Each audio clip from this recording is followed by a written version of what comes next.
Hey guys, I'm Bob. Welcome to the Math channel, and in this video, I'm going to continue talking about the model itself in the introduction to linear regression, and I will give one example using the equations given. So in the previous video itself, we talked about this model. So this is actually the simple linear regression model, y equals to beta naught plus beta 1 x1, where beta naught itself is the intercept, while beta 1 is, we call it sort of like a gradient. So beta naught and beta 1 is what we know as the least square estimates, okay? Or you can call this a coefficient. There's so many names to it, all right? And the thing about it is that we need to determine, okay, what is my beta 0 or beta naught and beta 1 such that I will get this particular model that gives the minimum sum of squares of error. Okay, so that means that this model that I've chosen will be the preferred model out of all possible models in the group itself. Alright, so how to determine the beta naught and beta 1, which is our least square estimate, such that the model will give a minimum sum of squares of error.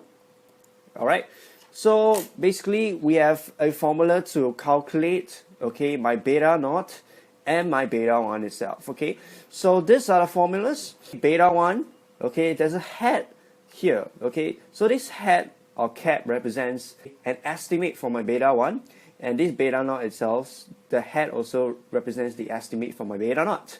So as you can see, these are the formulas to calculate what is my beta naught and my beta 1 such that I will get a model that gives the minimum sum of squares of error.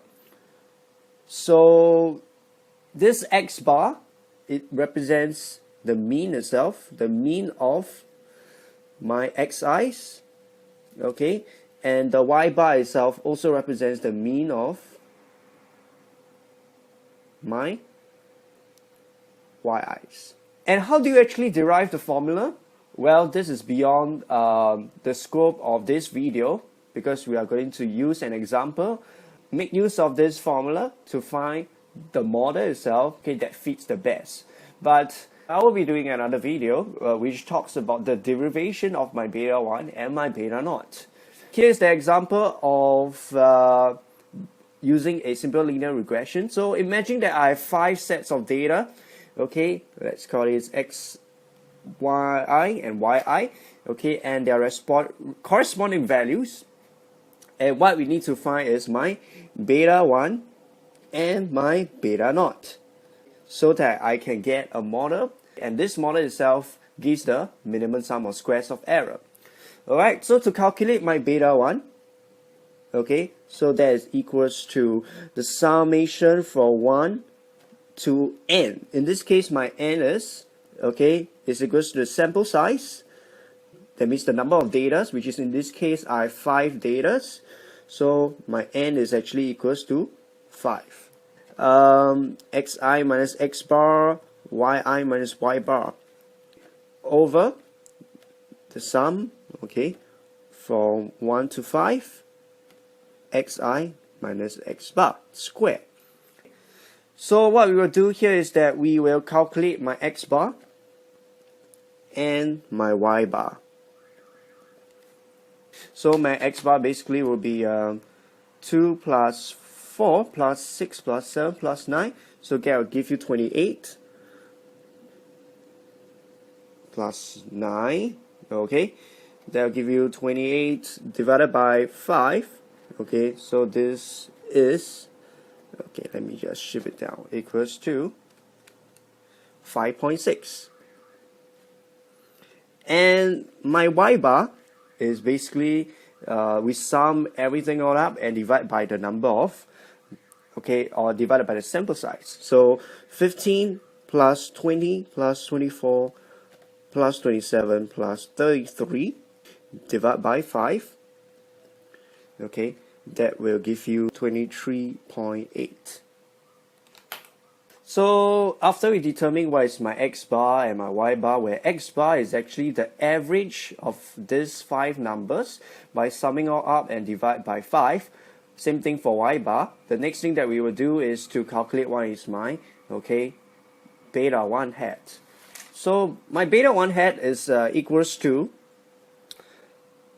well, so it's equals to 2 minus 5.6 times, okay, 15 minus 23.8.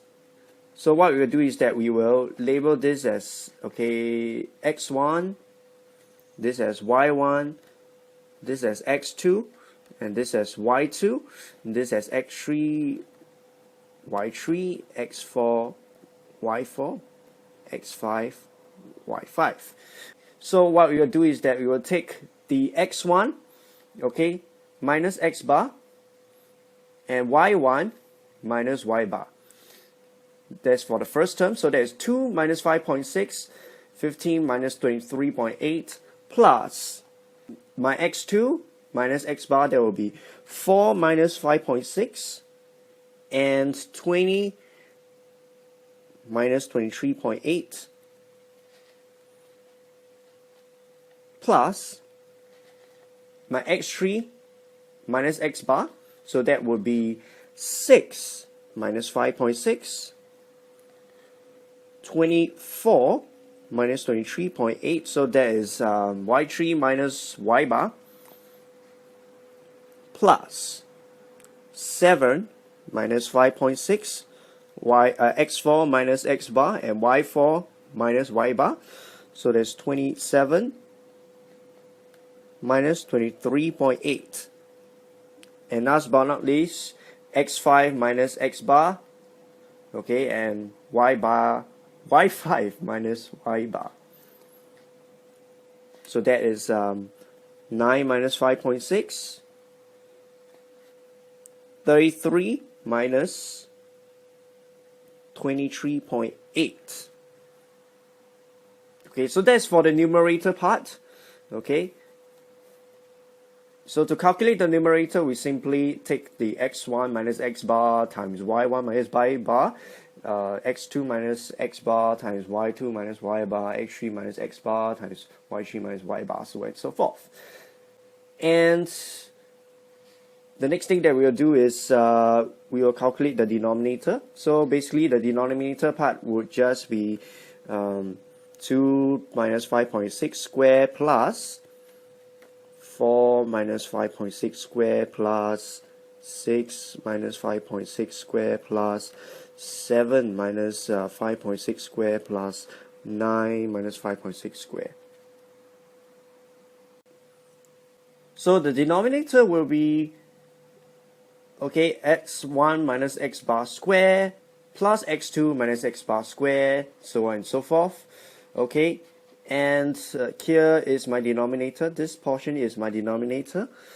So this whole thing, okay, my numerator over my denominator.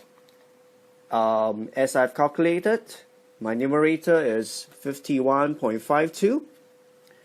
My denominator is 29.2. And this gives me my beta 1, which is 1.764. Around approximately 1.764. And next we are going to calculate our beta naught. So just now I have used the formula to calculate what is my beta 1 hat, which is 1.764. X bar is 5.6 and y bar is equals to 23.8. And right now we want to calculate what is my beta naught.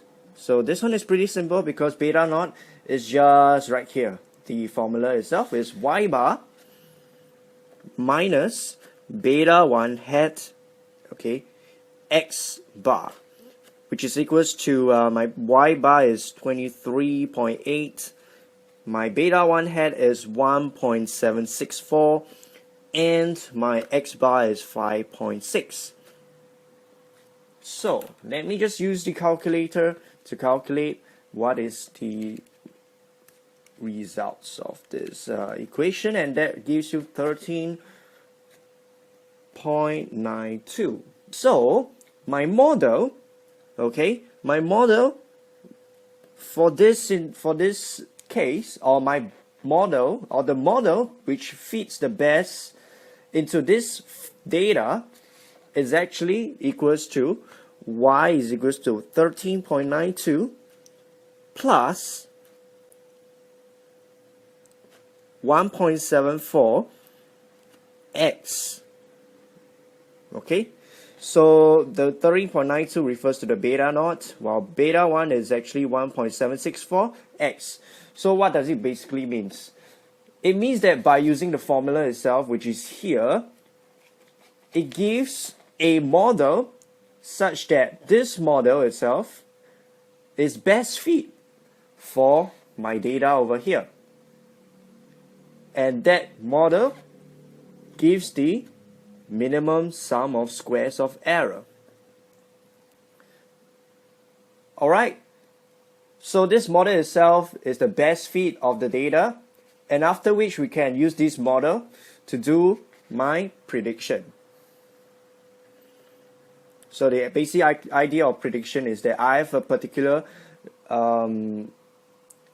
value for my x, and I want to find what is the y value.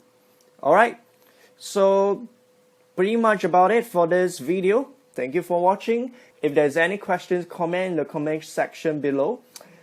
And in the next video of the linear regression series, I'm going to talk about the derivation of beta 1 and beta naught, which gives the minimum sum of squares of error and hence the best fit model for the data itself.